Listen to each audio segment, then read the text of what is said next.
തൃശൂർ പൂരം വെടിക്കെട്ട് നിയന്ത്രണങ്ങളിൽ ഇളവ് വരുത്താനാകുമോ എന്ന് പരിശോധിക്കാൻ തേക്കിൻകാട് മൈതാനിയിൽ പ്രത്യേക പരിശോധന.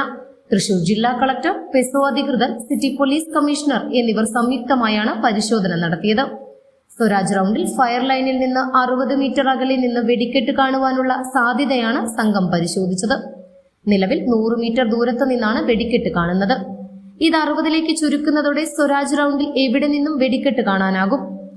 കേന്ദ്രമന്ത്രി സുരേഷ് ഗോപി നാളെ തൃശൂർ പൂരം വെടിക്കെട്ടുമായി ബന്ധപ്പെട്ട് കളക്ടറേറ്റിൽ യോഗം വിളിച്ച പശ്ചാത്തലത്തിലായിരുന്നു പരിശോധന.